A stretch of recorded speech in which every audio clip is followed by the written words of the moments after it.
Great. I actually started my career in Zurich with Google, and so it's pretty exciting to be back here and talking. I have been to this cinema, which is where I learned that in Switzerland, I don't know if this is still true, but it used to be true. You have an interval in the middle of the movie. I think that was one of the most confused moments of my life when the film suddenly stopped. But it's nice to be back here to be talking about product. Actually, I'm going to talk about two things today. I'm going to talk about Helsing and what we're doing at Helsing, and I'm going to talk about B2B product management. Which is something that I'm personally passionate about. One of these topics is going to be a little controversial. We'll see which one it is. So Helsing's a really special company. And when I start to talk about Helsing, I always start with the why, because Helsing's really a mission-driven company. The reason that Helsing exists is to help to protect liberal democracies, right? To protect the societies that we live in and the values that we hold close. And obviously, there's a fairly sort of deep topic. We also have to be a little bit humble about it. We're building software, right? We're not on the front lines. We're not the people who are actually fighting to defend our countries, but we are doing our best to help those people. And this is really, really important for the company because everybody who joins shares this mission, which creates an enormous amount of alignment and a lot of passion within the company for what we do. So why Helsing? How do we achieve this mission? First, an observation that everybody should be familiar with. This is probably a decade old now. Mark Andreessen, who's a very well-known VC, described this process of software gradually taking over industries. And Yuriv talked about this a little bit this morning. He's a software VC, so he would say something like this. There's another guy, Jensen Huang, who's the CEO of NVIDIA, who's added a little sort of AI extension to this. That AI is really taking over software. And I think Yuriv's talk this morning is kind of the perfect context for this. In fact, AI enables us to do things in the world, to understand the world, to interact with the world in just such a richer, more powerful way, which means that the software that we're building now can just do so much more than we could even 3, 4, 5 years ago. And so this wave is really coming through, and it's going to have an impact on all industries, including defense. When I talk about defense, it can still mean a lot of things. So I want to be really specific. Helsing, what we do is we build AI that can help the people who are on the battlefield. So in a jet plane, on a ship, in an infantry fighting vehicle. These are infantry fighting vehicles you can see in front of you. And the reason I start by talking about these pieces of equipment is because it's really actually important to the way that our company operates. When you want to build something like this vehicle is it's called an Ajax. It's being built in the UK right now. The British government allocated £5.5 billion to build it. It started in 2011. It's just entering service now, so the first vehicles will be in the hands of the users next year. It takes that long to build this stuff. It's not dysfunction, right? This is just really difficult. This is actually replacing a vehicle which entered service in 1971. So for this kind of stuff, it's 15 years to build it, it's 50 years of lifetime. So it's not going to change very quickly. And the fundamental reason is it's hardware, right? And hardware is hard. You actually have to bend metal if you want to get this stuff out in the field. And that takes a lot of time and a lot of planning. You can't get it wrong. And the advantage we have, and I think all of you are probably in the same kind of boat as me, when we work on software is if it's wrong, you just fix it and ship it again tomorrow. And so this kind of speed, this is the kind of speed that we need to bring to defense. And why do I say need? Because in fact, unfortunately, we're in a period in the world's history where there's an increasing feeling of insecurity. And you don't have to look very far from where we're sitting now to see it. It's on the borders of Europe. We have a hostile autocratic power, which has invaded a democratic neighbor of the European Union in Ukraine and is conducting a terrorist campaign against the civilian population, right? Deliberately targeting civilians. And in terms of values, this is something that I think a lot of us have a lot of trouble with, right? This is, the wars of my childhood, the Iraqs, the Afghanistans, it was a little bit like, well, should we be there or not? I don't have a lot of difficulty with Ukraine. We should be there to help them. And the way that we help them, and the way they're telling us that we need to help them, is with technology. So what they're telling us is they need technology now. And because of the speed of hardware cycles, the length of time it takes to design, develop, deploy this stuff, we can't bring new capabilities to the field with hardware fast enough to help them. And so we need to do it with software and we need to do it with AI. And they know, right? They know that right now they're stuck. And the way that they're going to get advantage and the way that they're going to win, the way they're going to ensure that they remain a democratic country is through technology. So that's really our mission. The good news is that the equipment that's built is very, very high tech. It's built by incredible engineering companies.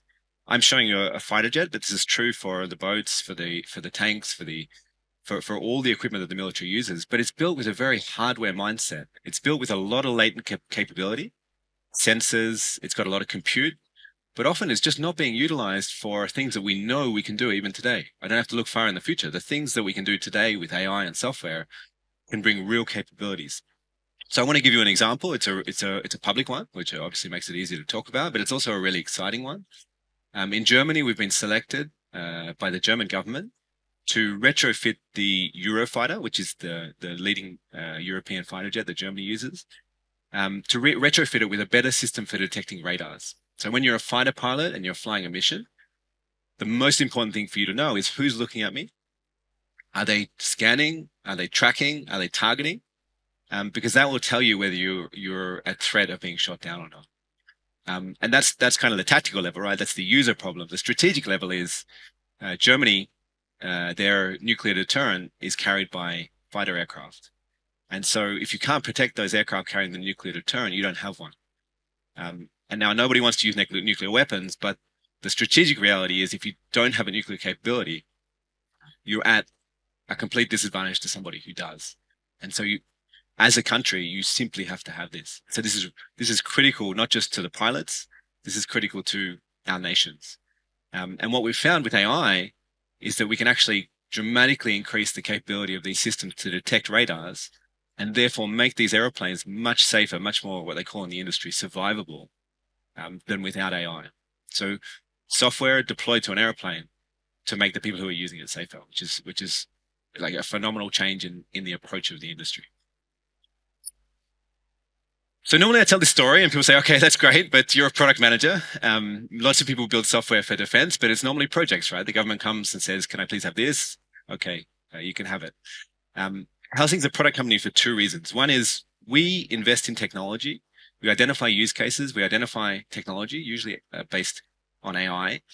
And we see an opportunity and we actually come to the customer with the technology, right? So it's not just the customer saying, can I please have X? The customer has a set of problems.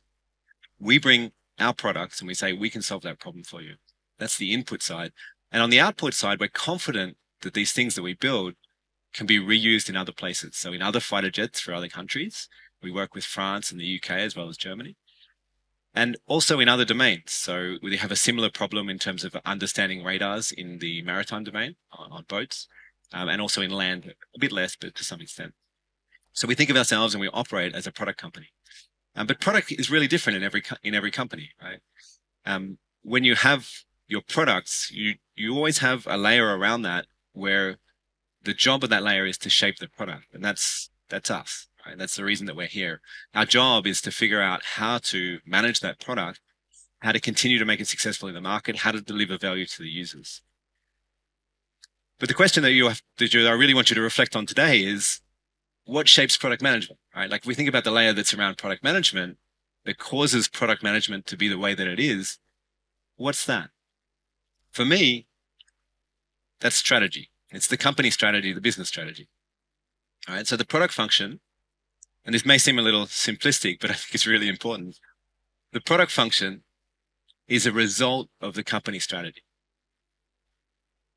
And I think if you haven't thought about that level before, you've probably just take a few moments to think, what is my company strategy? And how does it feed into the way that we do product management? I think often this just doesn't get thought about because it just feels like the culture of the company. It's sort of the oxygen, right? We're product managers. We know how to do product management. It's the same thing we've been doing for a long time. But why is it done that way at your company and not a different way? And particularly if you're going to change companies, right? If you're looking at a new job, if you want to understand what product management is going to be like at a different company, have a think about their strategy and what it would mean for the product management function. And maybe, perhaps most relevant today when we talk, there's been a lot of talk on this stage in particular about AI. Your company's strategy is probably changing. I hope it's changing. Otherwise you have a different problem. But what does that mean for product management, right? if your company is now going to do a bunch of things with AI, it's taking a different approach to the market, it's taking a different approach to technology, it probably needs a different approach to product management. Not a completely different one, but at least you need to think about how do we change what we do. So this for me is really one important takeaway from thinking about how product management should work. Strategy can be a lot of things. I think one axis that really helps to universally distinguish between companies is revenue per user. So there are companies that I'm going to give you examples that I've worked for. I worked for 3 or 4 years with YouTube that have a very, very large user base. They also have some revenue, but when you divide the revenue by the users, it's a very small number. Right? These are companies where very large scale B2C companies who are serving a lot of users at the same time with a very small amount of revenue per user. And they have a set of characteristics, right? They're very data driven. You have logs to understand what people are doing, you can run experiments and understand what they want. Usually have a big emphasis on design, because if you ship something, it's going to be used by millions or even billions of people.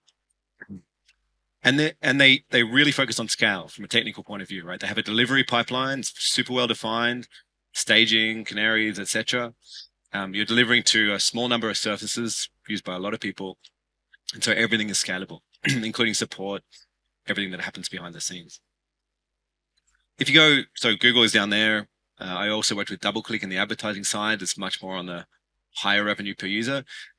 Before Helsing, the highest revenue per user company I'd worked with is a company in France called Shift, which builds AI solutions for insurance companies. And they're a $1 million contract can have 100 or 200 users who are the internal people at the insurance company who you're enabling to do their job much better. And there you have a different set of considerations, right? You don't have a lot of data. You can't do a lot of experiments with 200 users.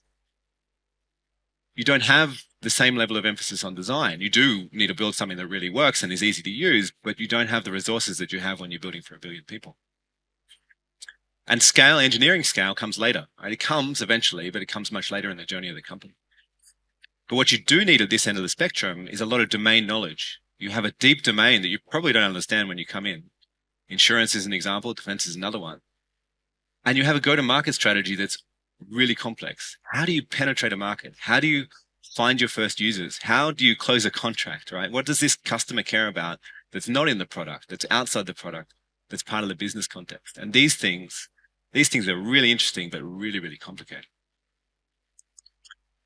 So obviously what I'm describing here is really B2C through to B2B. And obviously I've made it very binary, but there's companies where this overlaps, right? If you work at Slack, you have some elements of both because it's a scaled B2B product. So some of you will associate with some of these things more than others, but broadly, this is the way it works. And it leads to interesting things in the product management function, right? So on the B2C side, you really don't want to customize anything for 1 billion users. You can't. You simply can't deliver that. Your organization won't let you. And your users are all anonymous. There's really nobody you actually know. You just have numbers and user groups and cohorts and these kind of things. But on the B2B side, all those things that you're not supposed to do in B2C, you actually do them, right? You do customize. You have to if you want to succeed in your market. You have the phone number of your customers. So you can call them and say, hey, if we did this, would you like it? And they can tell you straight away, it's not a good idea. And you spend a lot of time in the sales team because you do discovery through the sales process. So B2B ends up being quite a different product management function than B2C. I made it kind of look like a science, but it's not really. But I think this is how I would summarize it, right? A lot of emphasis on data design scale on the B2C side, a lot of emphasis on domain and market on the B2B side. Obviously simplifying, but this is kind of how it looks. But there's another dimension which I find really, really interesting, which is how different are the strategies between different companies? So when you look at a B2C company, you really have a model, right? Facebook, Google, YouTube, they all kind of do the same thing in the same way. And so if you've been a product manager at Facebook and you move to Google, you change the color of your clothes, but that's about it. There's a model for B2C product management. It really works. But when it comes to B2B, the strategy can be really, really different. And of course, what that means is that the product management function could be different. And so I think my cry to the product management community is we tend to think about product management like this, right? That there's product management and most of it is B2C and there's a little bit of B2B on the side where they do some kind of weird stuff. Because what we tend to think about is sort of brand awareness, a number of users, right? If you add up the number of users in B2C, it's massive. It's there's many products with billions of users. Whereas B2B, it's small. But if you turn this around and you, instead of counting users, you count use cases and different types of products, different product management functions, different strategies, it's actually B2B that's the majority, right? There's much more variable. It's much more variable in the B2B space than it is in B2C. And so the way I explain this to people is when you're doing B2C product management, it's kind of like working in a zoo, right? There's a bunch of different animals in different cages, but you've got roughly the map of the zoo. And if you move from looking after the monkeys to looking after the tigers, well, different food, but kind of works the same way. But when you start to go into B2B, it's really different. It's kind of like one of those tele-reality shows where they drop you somewhere in the world, right? And you just got to figure out how to get home. And the fun thing is when you do it with a startup, you're naked and you got no food. And so B2B really has this very different dynamic with complexity and this need to understand not just what's the product, but what should the product management function be. Or to summarize it a different way, I think we think about product management and the golden path for product management in B2B, in B2C terms, right? These companies that we know, we idolize, oh, Google product management. But actually, for me, I think it's much more interesting in B2B where you have to do some uncomfortable things, right? You have to share your roadmap with the customer and then you got to stick to it. You got to negotiate with the sales team and say, no, we can't do that feature. You're going to lose your deal, but it's going to set the roadmap back for this other customer. And I think when people look at B2B from the outside, they feel like it's somehow dirty, right? That's somehow not how product management should be done. It's not what the textbook says. But the reality is that's what the business needs. And as a B2B product manager, you've got to figure out how to make it work. And so this last mile customization, the engagement with the customer, stuff's hard and messy, but it's fascinating once you get into it. And I really, really want to encourage anybody who hasn't explored B2B to think about it. So these are the three things I wanted to share about product management. Strategy feeds the product management function, feeds the product. Really understand your strategy, really think about what it means for product management. A good way to think about strategy is revenue per user. That's at least a high level. Where are we? Who are we? Who should we look at for inspiration? And thirdly, for me, B2B strategy is much more complex than B2C strategy, and therefore B2B product management is much more interesting than B2C product management. I'm sure there'll be disagreement about that. That's okay. B2C product management is also great for beginners. Let me come back to Helsing before I finish. For Helsing, obviously, we've had to really think about it. We, as a company, are trying to break into a very, very closed market. There's one customer in each country. It's the government. They divide themselves up into an army, an air force, a navy, and a couple of other functions that you've probably never heard of.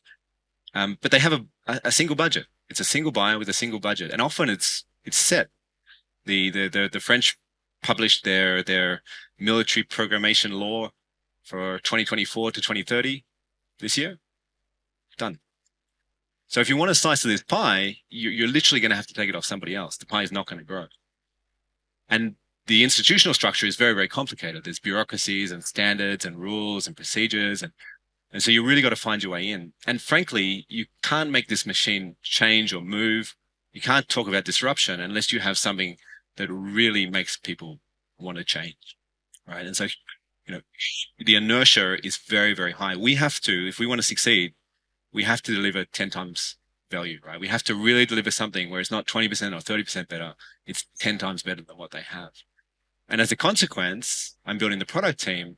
I need to find people who can look at a problem space, which they've never seen before, dive deep, understand the use cases and the users, understand the technology, which for us is AI, especially deep learning, how it can interact with the world, how it can impact a use case, and be able to show all that and tell all that in a process with the customer such that they actually say, yes, I am willing to go to Parliament. I am willing to change my organization. I'm willing to move this enormous bureaucracy in order to make something happen.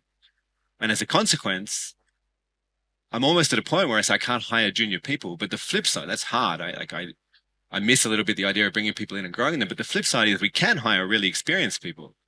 We're actually a kind of company that can take people who have 10 or 15 years product experience and say, look, don't worry about all that management stuff that was driving you crazy. You can be really successful here by solving a really hard problem as an individual contributor. And that's, for the right people, that's super exciting. That's not how the companies I worked for in the past worked, but it's something that's specific to Helsing because of our market, because of our strategy. I can't talk too much about the products, the nature of the industry. What I would say is we're building a number of things in parallel, which actually don't have too much in common other than underlying infrastructure and expertise on AI. But that means that the product team, and again, speaking to experience, we have folks who are very, very autonomous in their areas. And I end up in a very much a portfolio role, kind of looking over them. And so our product function is a direct result of the strategy, and the products are coming out of that.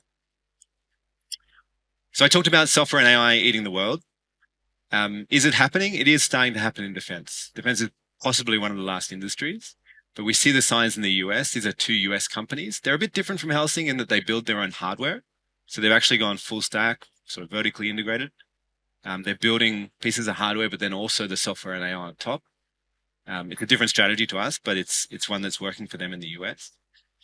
In Europe, we've had a good fundraising this year, which is really important for us in terms of making us legitimate. You can't go to the government and say, hey, we're a startup. They say, hey, will you be here next year? They're looking for somebody who they know is going to be able to deliver something that's going to take 2 or 3 or 4 or 5 years to mature, because that's the speed, that's the scale that they're used to operating at. And so fundraising for us, as well as obviously funding the growth of the company and hiring the best people in the world, it's also a source of legitimacy in our market. But we're at a stage now where 2.5 years old, we're 250 people. We have strong engagement from the UK, from France, from Germany. And it really starts to feel like we can actually make an impact and potentially make a dent in terms of Europe's security and Europe's future, which is super exciting. Thank you.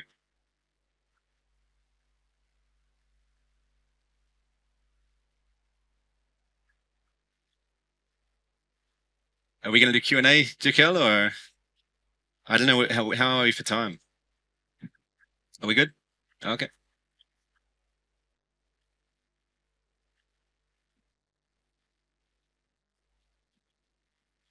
Does anyone have any questions? It's blinding up here. So, oh, look, there's one in the middle there. Up here in a pink jacket, camouflaged against the seats.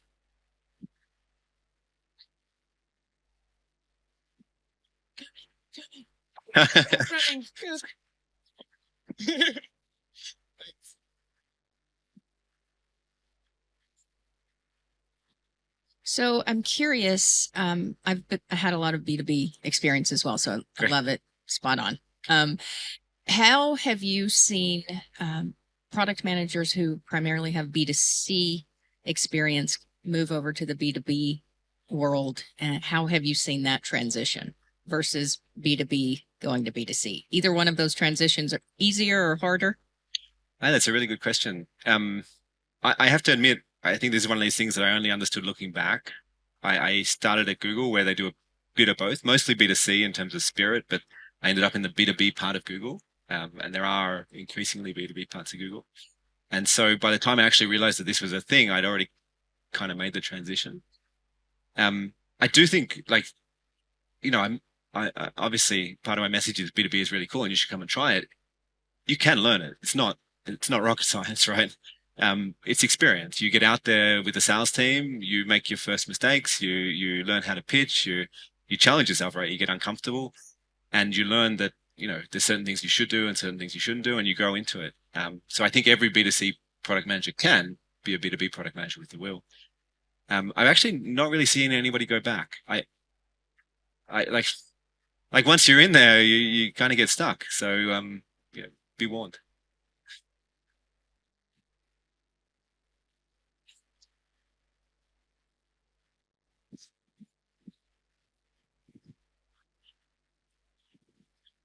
So you shared a lot about the difference B2B, B2C, also with respect to the variety of use cases that you need to address in the B2B world. So in your role as governing a set of product managers, how and who ultimately drives the decision where to invest on which of the use cases, because typically you do not have the bandwidth to cover them all. Yeah, absolutely. Yeah, I think this is, so anybody, I guess this is very specific to anybody who's about to step into a founding product manager or first product manager or head of product or VP product role at a B2B company. This is the process in the company you should care about the most, which is where do we put our resources? And the way it works in a B2B company is the commercial team, we don't call them sales because it's much more of a partnership motion in our industry, but the commercial part of the business comes with potentially customer money. And the company has to have a way to say, we are interested or we're not. So basically good revenue or bad revenue. It's all revenue, but some of it's good, some of it's bad. And you really need to agree up front first, how does that process work? Who can say yes and no, right? And normally it has to be a few people that say yes. Failure case is always head of sales says yes, sales continue. Rest of the company says no, sales ignores it. And why do we decide? Like, what's the basis for the decision? What are the shared principles? Because otherwise, for sales, it's just throwing stuff at the wall. Right? It's your sales organization is going to be much happier and much more efficient if you can tell them what you're going to say yes to. And that's what a roadmap is, right? For a regular, it's a bit more complex for us. We have a lot more flexibility, but generally in a B2B company, that's the roadmap. The roadmap, if it matches the roadmap, yes. If it doesn't match the roadmap, no. But that's the key process, right? And so for us, the way we run it is between the head of our partnerships and program team, myself as the head of product. We get an email very early to say, hey, we're starting to talk about this. Is it interesting? At the point where we start to make things that they're not actual commitments, but they start to look like commitments to the customer, where it's going to be hard to walk back. We have a meeting and really discuss it. And then obviously before that we sign the contract, we make sure that all the parameters are right and we sign it off. Thank you. Slides resonates, talk resonates a lot. I think there is an elephant in the room that I can't ask about. What about B2C to B companies that everyone knows here? So we are talking about either B2C or B2B, but the fastest growing companies are B2C to B. And if you know those names, it's like Looms of the world and Figma and Jira, like Miro, and like you call them B2C to B. Yes, that's the product-led growth. Yeah, it's product-led growth another way, but the whole strategy is through acquisition of end users and selling into enterprises. So I'm curious how that fit into the strategies that you're talking about. Yeah, I think this because that's kind of the most complex part from my perspective. Yeah, this is a perfect example for me. Like in a way, like going back to that circle chart or the pie chart with the slice, that's the slice of B2B that kind of overlaps B2C. And then the rest of B2B is just different. And so it's almost sort of like the case in point that the B2B is somehow bigger conceptually. And there, a lot of things are in common with B2C, right? You have to do data. You have to figure out how you keep your quality on design very, very high. You look, as a product manager, you look a lot more like you would in a B2C organization. And so I think this is the perfect example of how these things overlap, but also the evidence that there are other things which don't overlap.